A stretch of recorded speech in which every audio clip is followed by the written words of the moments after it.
नमस्कार साथियों। आज हम शिक्षा मनोविज्ञान की सभी मोस्ट इम्पोर्टेंट परिभाषाएं याद करेंगे और वो भी फनी ट्रिक से। तो एक नंबर महोदय का नाम आता है कोलशेनिक, यानी कोलशेनिक ने शिक्षा मनोविज्ञान के बारे में क्या कहा। तो कोलशेनिक का हम निकाल लेंगे नाम, क्या, सैनिक। ठीक है ना।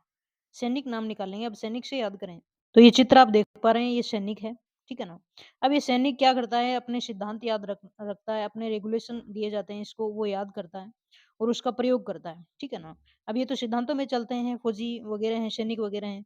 तो इनको सिद्धांत मिलते हैं और ये अनुसंधान करते हैं और उनका प्रयोग करते हैं।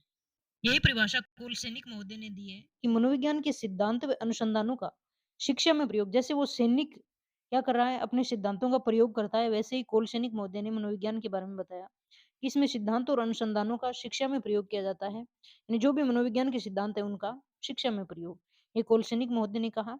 आगे है पील महोदय। ठीक है ना। जैसे इनका नाम पील है, यानी छोटा सा नाम है इनका, ऐसी इनकी परिभाषा है। इन्होंने स्पष्ट कहा कि शिक्षा का विज्ञान है बस। ठीक है ना। इन्होंने तो जैसे ये नाम दिया हुआ है शिक्षा मनोविज्ञान, इस शिक्षा मनोविज्ञान से ही परिभाषा निकाल ली कि ये क्या है, शिक्षा का विज्ञान है बस। आगे नाम आता है क्रो एंड क्रो का। किसका आता है, crow and crow. Crow and crow में हमें ऐसे लग रहा है जैसे ये बोल रहा है कि करो और करो। क्या करो, पढ़ाई करो। पढ़ाई कब तक करो, जब तक नौकरी ना मिले, यानी जन्म से लेके जब तक बूढ़े हो जाओ तब तक पढ़ाई करते रहो। यही बात क्रो एंड क्रो महोदय कहते हैं शिक्षा मनोविज्ञान के बारे में। जो जन्म से लेकर वृद्धावस्था तक सीखने संबंधी और अनुभवों का वर्णन और व्याख्या करता है शिक्षा मनोविज्ञान। यानी जन्म से लेकर वृद्धावस्था तक, बुढ़ापे तक जो भी हम सीखते हैं उनका वर्णन करता है शिक्षा मनोविज्ञान। ठीक है ना। क्रो एंड करो, यानी इसको हमने याद किया कि पढ़ाई करते रहो कब तक, जन्म से लेकर वृद्धावस्था तक। फिर है स्किनर महोदय। स्किनर महोदय ने कहा कि शिक्षण व सीखने से संबंधित। ठीक है ना।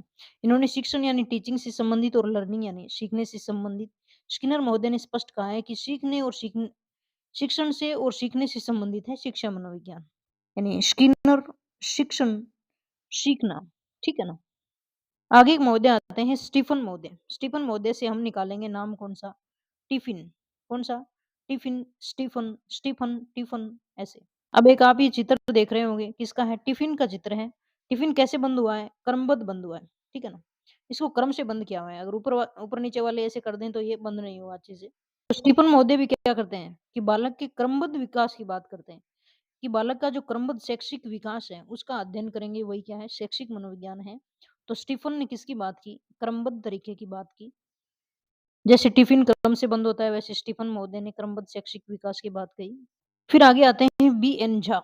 बी एन झा महोदय ने कहा कि शिक्षा की प्रक्रिया पूर्णतः मनोविज्ञान की कृपा पर आधारित है। यानी जो शिक्षा की सारी भी प्रक्रिया है ना, वो मनोविज्ञान की कृपा पर ही आधारित है। यानी बी एन झा, झा, ओझा, ये क्या करते हैं, कृपा दृष्टि की, भगवान वगैरह की, अध्यात्म की ज्यादा बात करते हैं। ठीक है ना। तो इसने कहा कि ये मनोविज्ञान की कृपा पर आधारित है। अब हमें याद सिर्फ इतना करता है कि कोल सैनिक से हम याद करेंगे सिद्धांत और अनुसंधानों का प्रयोग करता है। पील महोदय शिक्षा का विज्ञान है।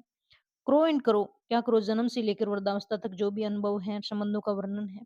स्किनर, शेष स्किनर, शिक्षण, सीखने। ठीक है ना। इसमें से की ध्वनि आ रही है। और स्टीफन ने कहा कि ये क्रमबद्ध शैक्षिक विकास है।